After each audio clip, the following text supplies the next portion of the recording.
My man Patrik Schick bags 4 goals and Florian Wirtz dazzles despite missing a penalty. Yeah, missing a penalty. As Bayer Leverkusen destroy Freiburg 5-1. Jules, Schick remains an enigma. Yeah.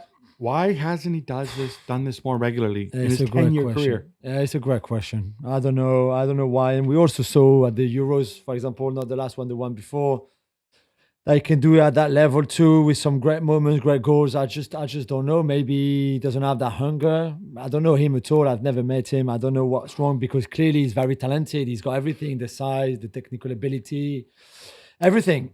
So I don't know what is the problem for the lack of consistency, but I think it's pretty huge that until Victor Boniface returns, that he maintain a level close to this. After that, I've said it before, I would love to see him and Boniface together. Yeah. With Florian Wirtz perhaps setting them up. Something like that. But Xabi Alonso can find the solution. Yeah. But if he's like this, Leverkusen become a threat across the board. Bundesliga, Champions League. Napoli win at Genoa, beating my boy Patrick Vieira 2-1 to stay second in the table. So why is Conte so grumpy then? He's grumpy because they weren't good in the second half. They turned up. That first half was, I think, as dominant as Napoli have been this season. And then after the break, and presumably Conte didn't tell him at halftime, like, haha, look, it's Genoa. These guys stink. Look at that weirdo Patrick Vieira.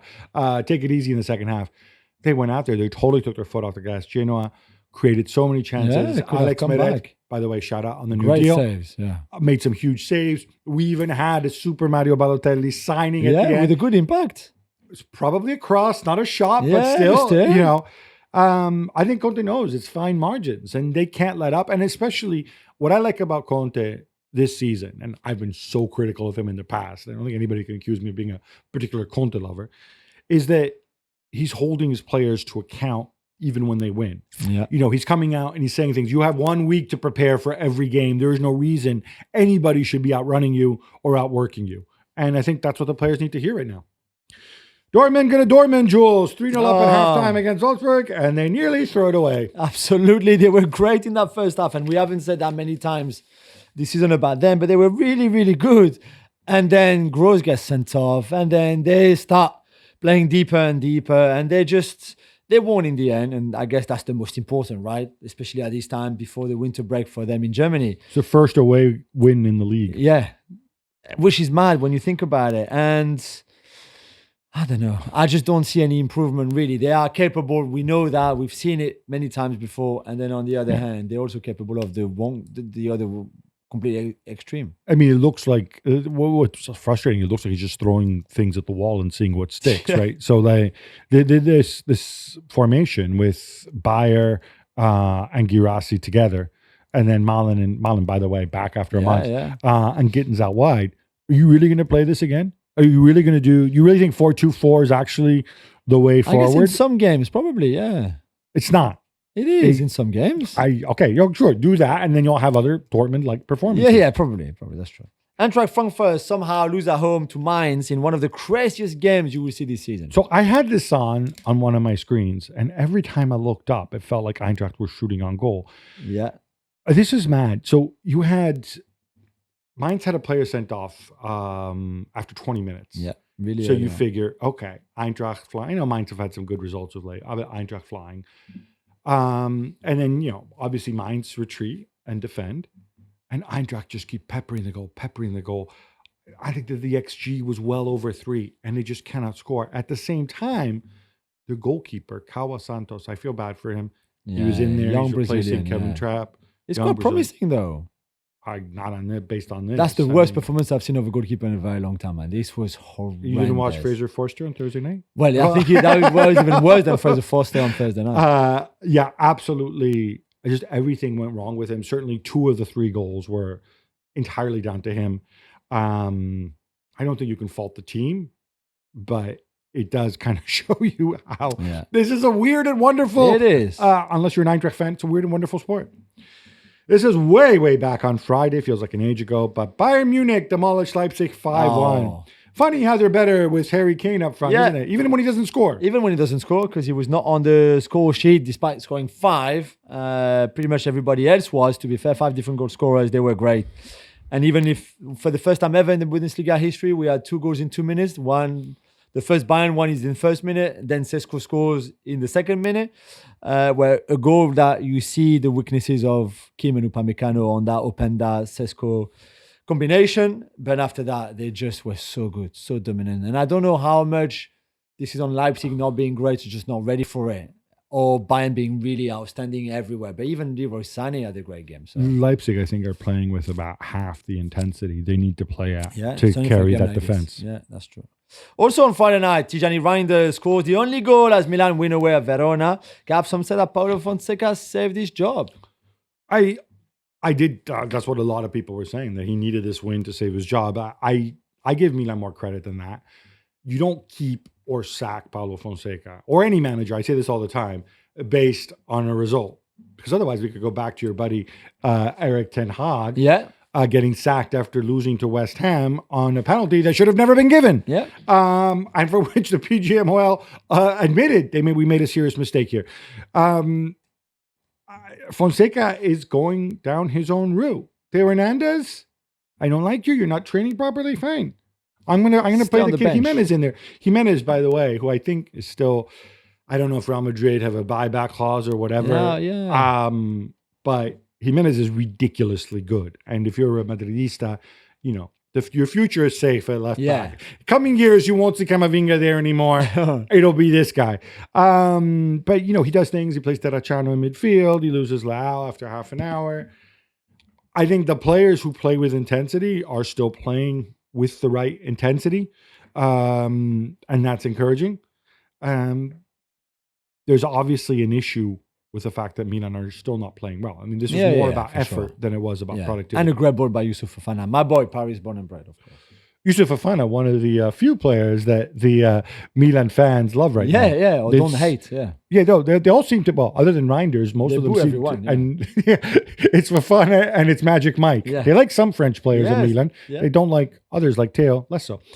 Brentford had the best home record in the Premier League until Nottingham Forest and Evangelos Marinakis rolled into town, that is.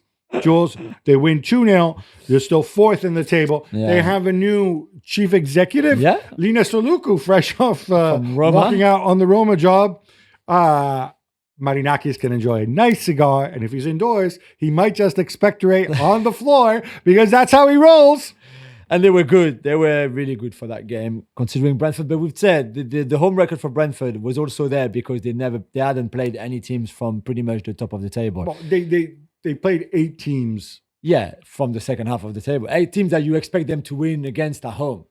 Now it's Brentford. I don't expect Brentford to beat anybody. It's still Brentford. But wait until they play Forest, Arsenal, Liverpool, Chelsea. All coming in the next few games, I think. But still, to go there and do what Forest did on the back of that late win the previous weekend against Villa was great. And well done, Nuno, for all the time we criticized him. Now we need to credit him for this great form. It's funny. I mean, Nuno, I think, has not put a foot wrong. They got some breaks, which is fine, because that's part of football. I think they have some really, really good individual players. Yeah. And I'm wondering, between Nuno and Iraola, I'm wondering if we're seeing managers who really make a difference. I'm just going to ask you, who do you think is a bigger value add to the team? Iraola at Bournemouth or Nuno at... I would say for Iraola at Bournemouth still. Yeah, just for the style. 100% Iraola. New Southampton boss, Ian Urich. Remember him, Roma fans? Watches from the stands at his team. Get a draw away at Fulham. Gab is already having a positive effect. Yeah, so this is really funny. Okay, I'm not going to call anybody a liar here. But, so he wasn't coaching. His work permit hasn't arrived, right? Yes, I mean, whatever. I don't get me started on that stuff.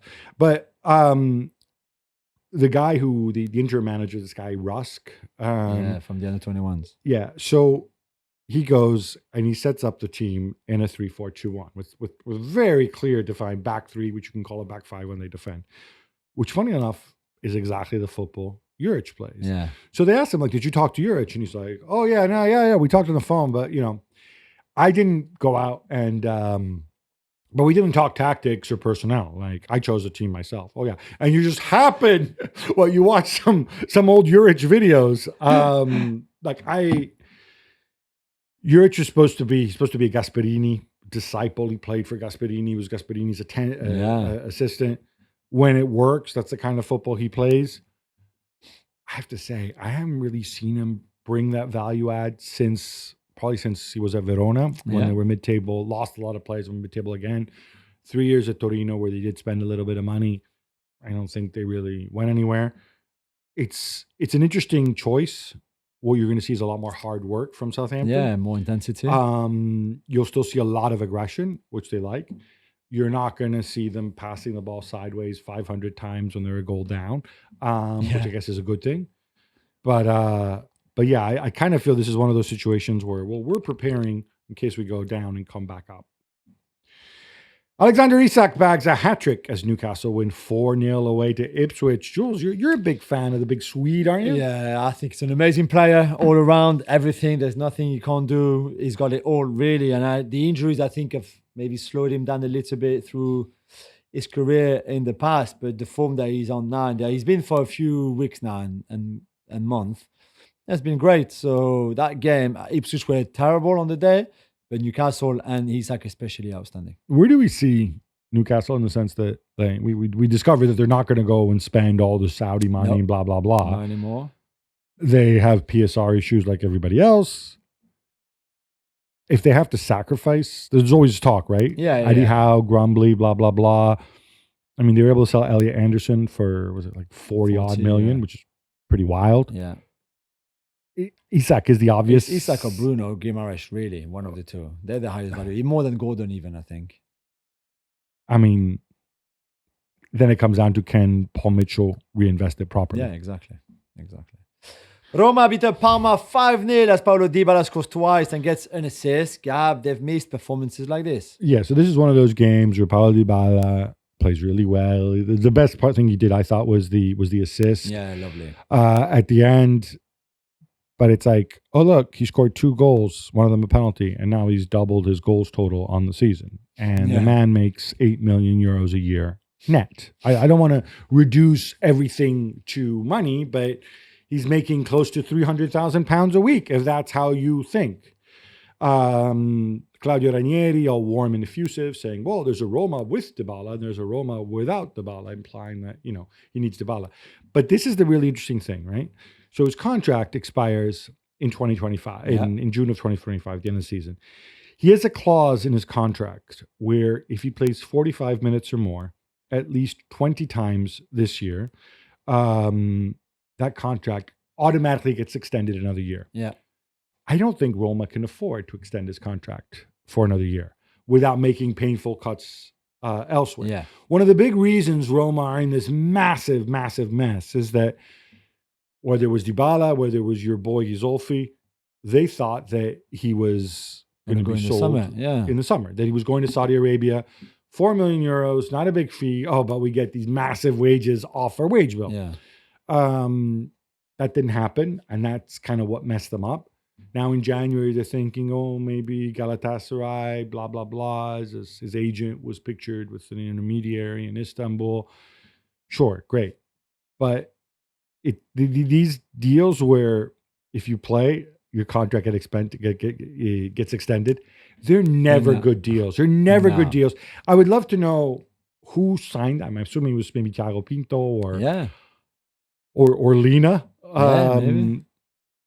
This is really stupid. And Roma could find themselves in a situation where to get into where they may actually decide not to play him later in the season, even though it might help them get into the Europa League, just because they don't want to be on the hook for 16 million euros for one more year for a guy who's, he can win you games single-handedly, but he also disappears for long stretches and is down his 30s. Paris Saint-Germain advance in the Coupe de France, getting past Lens on the road. Come on. Jules, this wasn't straightforward. Penalties. Yeah, he went to penalty. We don't have any extra time anymore in the French Cup, so you go straight to pen. I know, it was not a great game. Although PSG had there's no VAR as well in the French Cup, even in games between two top flight teams. There's no VAR in the this one. League Cup here No, either. exactly. Yeah, which is even again between two teams of the Premier League. So that's a bit weird because Hakimi's first goal, which I think would have changed the whole dynamic of the game, should have been allowed in the first half. Instead, it was 0-0 at halftime. Then Lens scored a bit of a lucky goal. PSG were under pressure again, and then Gonzalo Ramos came on and scored for the fourth game in a row, which is what he does. Then he goes to penalty, and Safonov, who's replacing Donnarumma, who's getting another face put on his own face after what happened in Monaco, saves 2 penalty shots, the fourth and fifth one for Lens, and then wins the game for PSG. So when is Luis Enrique going to tell Safonov to cut his hair? you don't like the D'Artagnan look, do you? The like musketeers? No, he looks. I don't think he's good. He looks very Russian, I guess. No, it's not cool. You can try. Putin looks very Russian. This guy doesn't look Russian. This guy looks like a weirdo. A late Adam Marusic goal gives Lazio a 2-1 win away at Lecce, and they stay fourth in the table. Gab, they bounce back from that 6-0 defeat against Inter. They did, but that left its mark. I mean, like they showed a lot of heart in this game, and they're still out there. That's a credit to Baroni, but they could have conceded, maybe should have conceded a late equalizer to Lecce. Marisic came on the bench. This was pretty scrambled. Like they're right up there. I don't know if they can. I don't think they can sustain this the whole season, especially if they advance in the Europa League. But yeah, it was important to say, all right, that wasn't us. What you saw in that second half on Monday night. Vitor Pereira got off to a flying start as Wolverhampton Wanderers as they beat Leicester City 3-0. Jules, this is what they call a relegation 6-pointer. Yeah, it was indeed, Gab. Van Nistelrooy missed a huge chance to put some real breathing room. I think there would have been 8 points between them two if Leicester had won against Wolves, but they didn't, and they were I think 6, and they were well beaten, absolutely well beaten.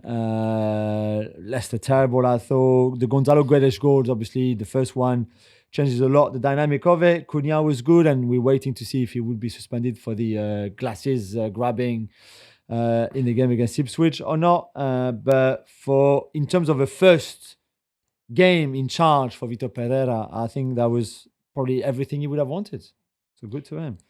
Mihailo Mudryk was spotted at the Alexander Usyk Tyson Fury fight in Saudi Arabia on Saturday. Gab, you okay with this? I mean, he's got plenty of time on his hand now that he's suspended. Yeah, but have some dignity. So you are accused of taking a banned substance. Keep a low profile. I don't know who's advising this guy or whether he's just a moron.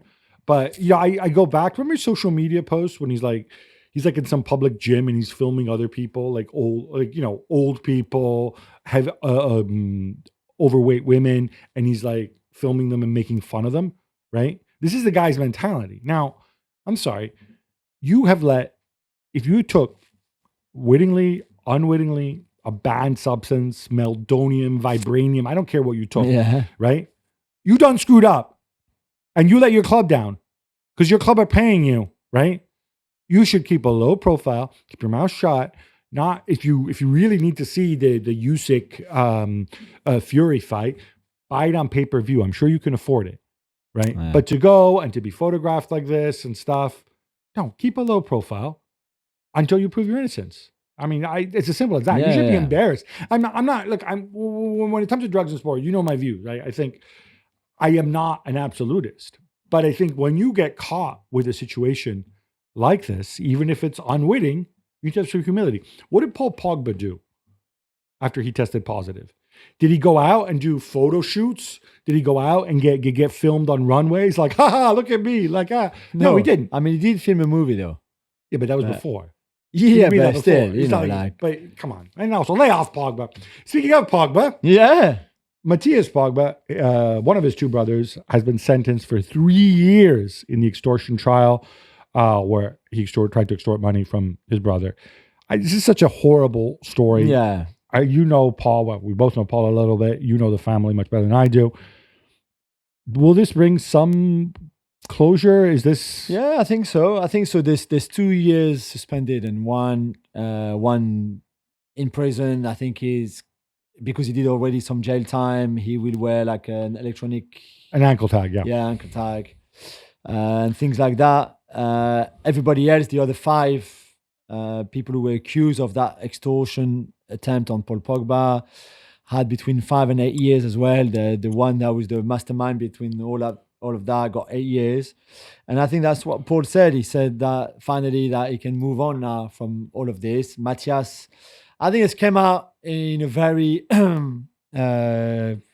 candid way, maybe, if I can put it that way, in a sense like he's just saying, I just hope that me and Paul can just repair everything that's been broken through this whole story, which, as you said, is an incredible one in itself. And I guess only time will tell, and time can heal things a lot, as we know, even between family members and family feuds. So I just hope for them, because they were both very unhappy about everything that was happening, as you would be. And I just hope that this, even if it's a tough sentence for Matthias, really, I just hope that brings a bit of peace. Yeah. Is there a suggestion that he was somehow not a victim, because obviously he's a grown up, but he was somehow coerced into being a part of this, and that's why he got a lesser sentence? Yeah, bullied into that. Yeah, definitely. He said that he was almost forced to threaten his own brother, to put pressure on him to pay those guys that they grew up with. They were like childhood friends. But clearly the court didn't really say it that way. Manchester United are considering a post-season trip to Malaysia. Here we go, with promoters offering as much as $10 million for it. Gab, the players may not like it, Ruben Amaro neither, but Jim Ratcliffe needs to pay the bills and the roof. Yes. The new roof. Yeah, look, I have no problem with this. You're under contract. This kind of fits into the Club World Cup narrative as well, the too many games narrative, blah, blah, blah. I mean, first of all, the way United are going, they won't be playing too many games regardless, because, they're not going to advance too far. But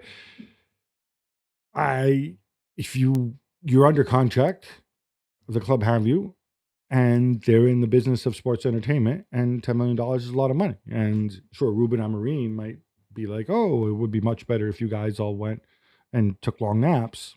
The reality is there's an international break.